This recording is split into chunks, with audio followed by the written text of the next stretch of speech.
नमस्कार। आज आपको लग रहा होगा कि इकोनॉमिक्स के वीडियोस डालते डालते अचानक मैडम ने ये नए विषय पर वीडियो कैसे डाला। तो इसके लिए ये ख़ास बात ये है कि कोरोना ने हमारा बहुत सारा समय व्यर्थ नष्ट कर दिया और हमें बहुत सारी सीख दे गया।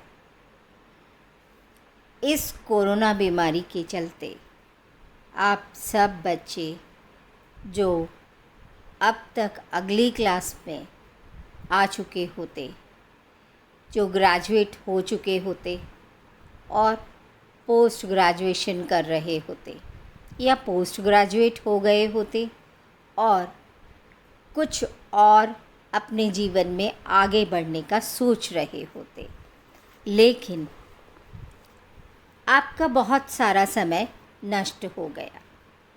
तो मैंने सोचा क्यों ना आपको कुछ समय प्रबंधन के टिप्स दे दिए जाएं। तो इसी सीरीज़ में जैसे मैंने और विषयों की सीरीज़ चला रखी है, टाइम मैनेजमेंट के वीडियोस की भी कुछ 3 या 4 वीडियोस की यह श्रृंखला मैं आपके सामने लेकर आई हूँ। ये सबसे पहला वीडियो है। अब आप मुझे कुछ प्रश्नों के जवाब खुद ढूंढ कर देंगे। सबको मालूम है कि हम सबके पास एक दिन में 24 घंटे होते हैं। तो एक दिन में सबके पास 24 घंटे हैं। सबके पास जो 24 घंटे हैं, क्या प्रत्येक व्यक्ति अपने इस समय को पूरी तरह से नियंत्रित कर सकता है? नहीं कर सकता।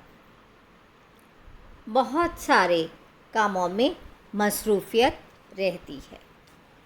ऐसे में कुछ लोग इस बात का बहाना हर समय बनाते हैं, समय नहीं है, समय नहीं है।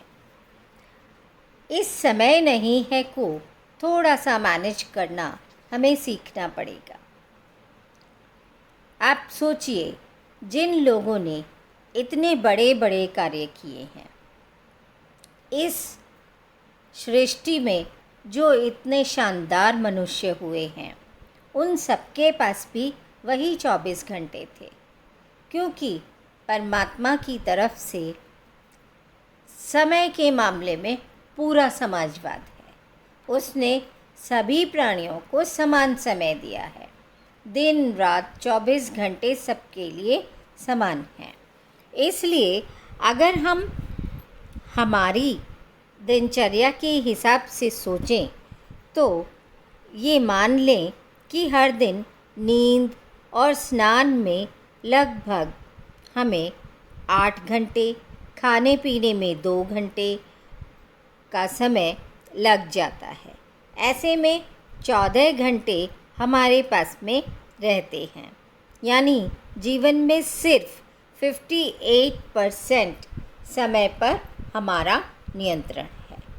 बाकी का 42% समय हमारे नियंत्रण से बाहर है। समय बिल्कुल अनमोल है।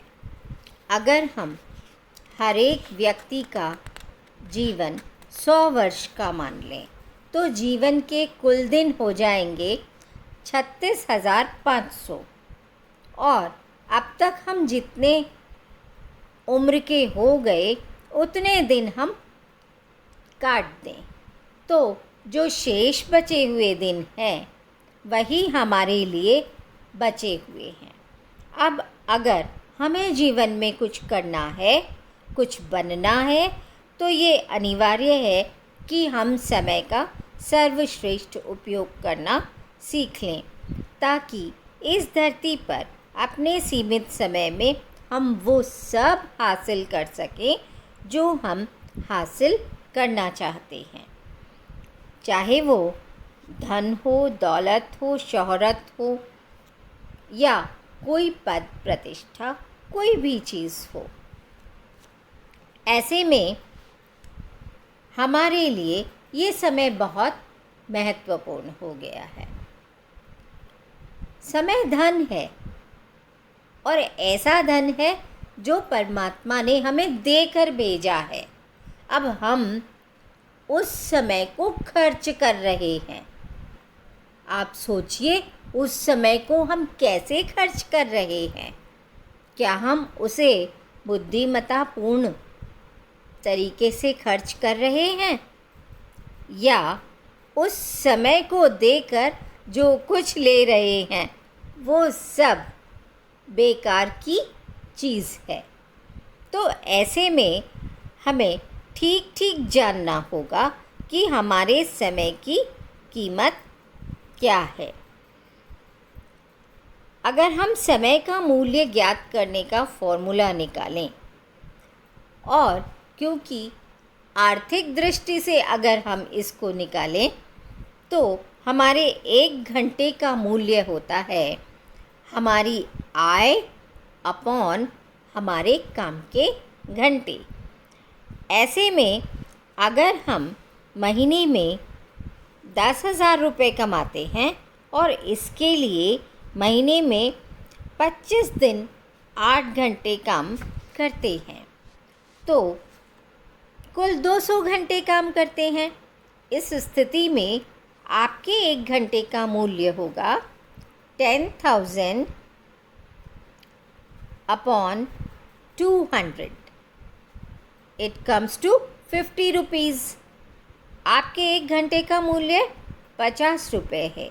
1 घंटा बर्बाद करते ही आपने अपने 50 रुपये का नुकसान कर लिया है। अगर हम इस फॉर्मूले का सिर्फ एक बार प्रयोग करने से ही सोचें कि हमारा इतना धन नष्ट हो गया है, इतने रुपए नष्ट हो गए हैं, इतने घंटे हमने बर्बाद कर दिए। एक दिन यदि हमने गपशप में इतने घंटे बर्बाद कर दिए तो कितने रुपए हमने खो दिए हैं। ऐसे में अगर एक दिन आप ये सोच लें तो बड़ा ही चमत्कारिक परिवर्तन हो जाएगा और आप धीरे धीरे अपने समय का बेहतर उपयोग करना आरंभ कर देंगे। ये तो हुई बात आर्थिक दृष्टि से समय के उपयोग की। अब अगले वीडियोस में मैं आपको आपके लिए कुछ और टिप्स देने वाली हूँ। तब तक के लिए बाय, गुड नाइट।